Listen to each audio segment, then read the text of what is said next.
Hello friends, welcome back to my channel online smart study solutions.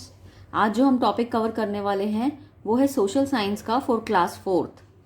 जैसे कि आप लोग जानते हैं फाइनल एग्जाम्स आने वाले हैं, तो ये चैप्टर डेफिनेटली उसमें आएगा ही आएगा, कवर्ड होगा।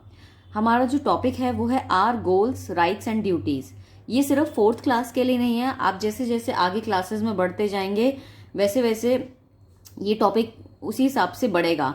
यानी कि 5th क्लास में, 6th till 10th, in fact 11th 12th में भी आप पढ़ते हैं, तो ये तो बहुत ही बेसिक कॉन्सेप्ट है जो बच्चों को पता होना चाहिए कि एज एन इंडियन आपके क्या गोल्स हैं, आपको क्या राइट्स मिलती हैं और क्या ड्यूटीज़ हैं आपकी।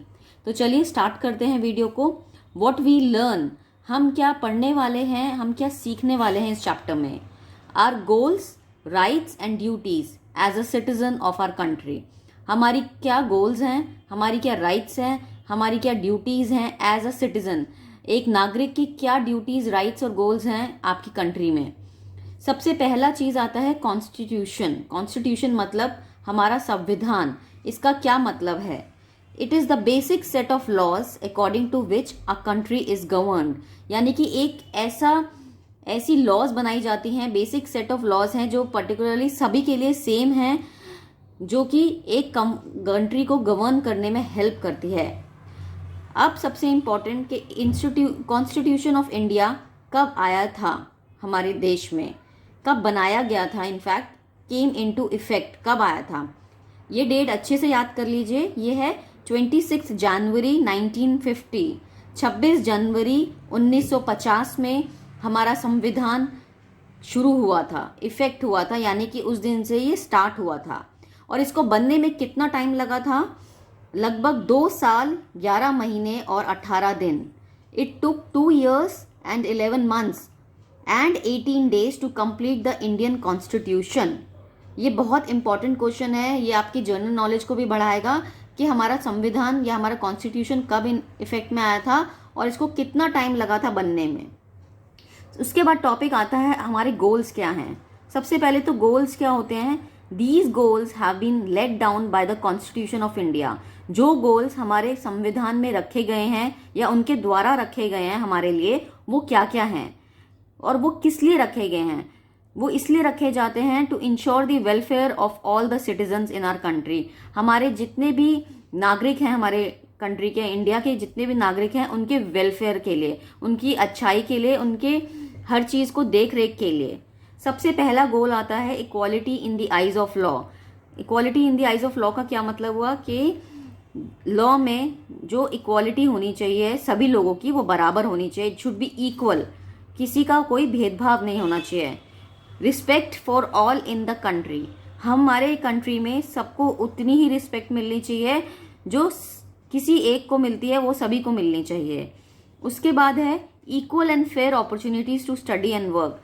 सभी लोगों को, जो बच्चे पढ़ाई कर रहे हैं या जो काम करना चाहते हैं, उनको बराबर की और बिल्कुल जेन्युइन अपॉर्चुनिटी मिलनी चाहिए, फेयर अपॉर्चुनिटी मिलनी चाहिए। कोई भेदभाव नहीं होना चाहिए उनकी पढ़ाई के लिए या उनको काम करने के लिए।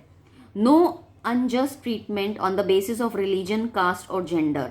हमें कभी भी किसी के साथ बुरा व्यवहार नहीं करना चाहिए या उनको बैड ट्रीटमेंट नहीं देनी चाहिए उनके रिलीजन, उनकी कास्ट या उनके जेंडर पे।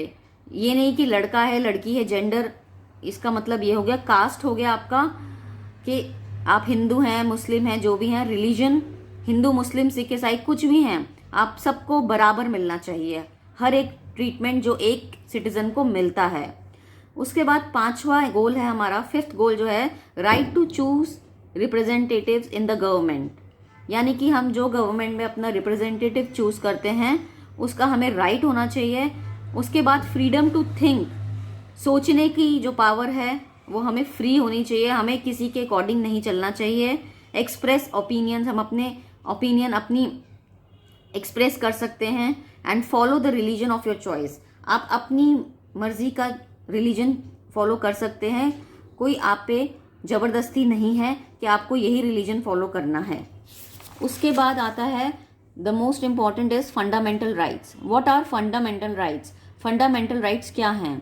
The constitution of India gives the citizens of our country some basic rights that cannot be taken by them away. हमारा कॉन्स्टिट्यूशन हमको कुछ बेसिक राइट्स देता है जो कि वो हमसे वापस नहीं ले सकते, they can not take away, वो हमसे नहीं ले सकते। ये फंडामेंटल राइट्स की डेफिनेशन है। उसके बाद हमारी फंडामेंटल राइट्स कितनी होती हैं? अभी हमारी 6 फंडामेंटल राइट्स हैं 4th क्लास में। उसके बाद अब हम एक एक करके सारी फंडामेंटल राइट्स को पढ़ेंगे और समझेंगे। सबसे पहली है right to equality. Right to equality क्या होती है? सबको बराबरी देना। All citizens irrespective of their religion, gender, caste and place of birth would be treated equally. यानी कि जितने भी नागरिक हैं इंडिया के, उनको इरिस्पेक्टिव यानी कि उनके रिलीजन या उनके जेंडर के बेस पे या कास्ट के बेस पे सबको बराबर ही ट्रीट करना चाहिए, किसी को छोटा बड़ा ट्रीट नहीं करना चाहिए। उसके बाद है right to freedom. Right to freedom क्या होता है? All citizens are free to speak, travel, reside and settle anywhere within the country. यानी कि जितने भी नागरिक हैं वो they are free to speak, वो बोल सकते हैं, कहीं पर भी ट्रैवल यानी कि आना जाना कर सकते हैं, रिसाइड मतलब कहीं पर रह सकते हैं, and they can even settle यानी कि वहां परमानेंटली सेटल भी हो सकते हैं कंट्री के किसी भी पार्ट में, पूरे देश में। Right to education, free and compulsory education for all the childrens between 6 and 14 years of age. हमारे यहाँ पे जो राइट टू एजुकेशन है वो फ्री है एंड कंपल्सरी है उन बच्चों के लिए जो कि 6 साल से 14 साल के बीच में आते हैं।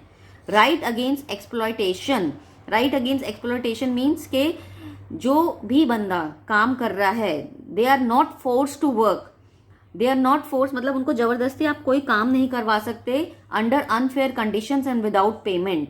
मतलब किसी बेकार कंडीशंस यानी कि अच्छी कंडीशंस में उनसे काम करवाना चाहिए और बिना सैलरी के, बिना पे के आप उनको एक्सप्लॉयट नहीं कर सकते कि आप। और चाइल्ड लेबर वो तो आपको पता ही है, वो बैन है इंडिया में, वो बिल्कुल भी नहीं होनी चाहिए। उसके बाद है right to freedom of religion. अब रिलीजन का फ्रीडम क्या है? All citizens are free to choose and follow any religion of their choice. उनकी अपनी मर्जी है, वो कोई भी रिलीजन चूज करे या फॉलो करें। Cultural and educational rights. The Constitution allows minorities to preserve their culture and establish educational institutions of their own, of their choice. Minorities का मैं आपको आगे बताऊंगी कि minorities क्या होती हैं। पहले ये समझ लेते हैं कि कल्चरल एंड एजुकेशनल राइट्स क्या हैं। जितनी भी minorities हैं इंडिया में, उनको राइट है अपना कल्चर, अपनी एजुकेशन एस्टैब्लिश करने का, अपनी इंस्टीट्यूशन एस्टैब्लिश करने का, अपनी चॉइस का, अपनी चॉइस से, अपनी मर्जी से। They can establish their culture and educational institution as well. अब लास्ट हमारी जो फंडामेंटल राइट है वो है राइट टू कॉन्स्टिट्यूशनल रेमिडीज। यानी कि all citizens are free to move the court in case of their fundamental rights are taken away और threatened. हमारे जितने भी नागरिक हैं इंडिया के, उनको राइट है, they are free to move, वो कोर्ट में कभी भी जाकर अपनी फंडामेंटल राइट्स के बारे में बोल सकते हैं। अगर उनसे वो राइट्स वापस लिए जा रही हैं या फिर उनको धमकी दी जा रही है, थ्रेटेंड मीन्स धमकी दी जा रही है कि हम आपकी राइट्स ले लेंगे, तो they are always have a right, they are always free to move to the court for the case. Now comes fundamental duties. अब ड्यूटीज क्या होती हैं? The duties listed in the constitution for the people of India. ये एक list है constitution of India में जो कि ड्यूटीज की, जो कि पीपल मतलब पीपल के लिए बनाई गई है इंडिया में, बंदों के लिए, लोगों के लिए बनाई गई है इंडिया में कि क्या ड्यूटीज हैं। सबसे पहली है we must abide the constitution of India. Abide means कि हमें फॉलो करना चाहिए, हमें उसको देख रेख करनी चाहिए, उसको ध्यान रखना चाहिए हमें अपने इंडियन कॉन्स्टिट्यूशन को। We must respect our national flag and national anthem.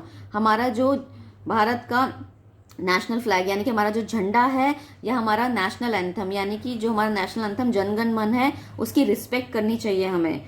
उसके बाद है we must respect each other and encourage each other. हमें एक दूसरे को रिस्पेक्ट करना चाहिए और इनकरेज भी करना चाहिए। We must protect public properties. हमें अपनी जितनी भी पब्लिक प्रॉपर्टीज हैं, जैसे कि आपकी पब्लिक ट्रांसपोर्ट हो गई, बसेज हो गई, या फिर हमारी पब्लिक प्रॉपर्टीज जितने हमारे पार्क्स हैं, हमारी जो भी पब्लिक प्रॉपर्टीज बनाई गई हैं, उनको प्रोटेक्ट करना चाहिए, उनको खराब नहीं करना चाहिए। We must conserve the environment. ये तो बहुत ही इंपॉर्टेंट है, एनवायरमेंट को हमें बचाना चाहिए। We must conserve. All these are fundamental duties. Rights मैंने आपको पहले बताई थी। अब आता है सिटीजन कौन होते हैं इंडिया के? People who belong to the country. या फिर सिटीजन ऑफ एनी कंट्री आप कह सकते हैं। जो लोग उस कंट्री से बिलोंग करते हैं उनको सिटीजन कहा जाता है। अब मैंने आपको पहले बताया था माइनॉरिटीज, अब मैं आपको माइनॉरिटीज की डेफिनेशन बताऊंगी कि माइनॉरिटीज क्या होती हैं। There are many small groups in our country which are different in terms of language, religion, their caste, everything. बहुत सारी ऐसे छोटे छोटे ग्रुप्स हैं जो हमारे देश में हैं जो कि हमसे अलग हैं, या फिर हम कह सकते हैं लैंग्वेज में हमसे डिफरेंट हैं, उनका रिलीजन अलग है, उनकी कास्ट अलग है। सो दे आर कॉल्ड माइनॉरिटीज। सो आपको समझ आ गया होगा। सो जो हमारी ये वाली राइट थी, एजुकेशनल राइट्स थी, कल्चरल एंड एजुकेशनल राइट्स, वो माइनॉरिटीज के लिए है। तो माइनॉरिटीज आपको समझ आ गई होंगी क्या होती हैं। उसके बाद बेसिक ड्यूटीज और राइट्स में क्या डिफरेंस है। ड्यूटीज हैं it is for the people, ठीक है, ये दोनों ही वैसे लोगों के लिए होती है, it is for the people, and basic rights for the people. Rights जो हैं वो हमारी बेसिक राइट्स हैं और ये लोगों के लिए है।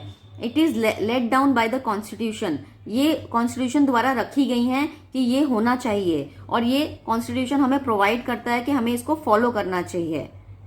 होपफुली आपको ये चैप्टर समझ आ गया होगा, हमारा फंडामेंटल राइट्स, ड्यूटीज का एंड गोल्स का। ये बहुत इंपॉर्टेंट टॉपिक है आगे की क्लासेस के लिए। इसकी वर्कशीट मैं आपको प्रोवाइड कर दूंगी, आप मुझे मेल कीजिए twisha.tanush@gmail.com पे, और आप मुझे प्लीज़ मेरी वीडियोस को लाइक कीजिए, शेयर कीजिए और मेरे चैनल को सब्सक्राइब कीजिए। मिलते हैं अगली वीडियो में। Take care, bye bye.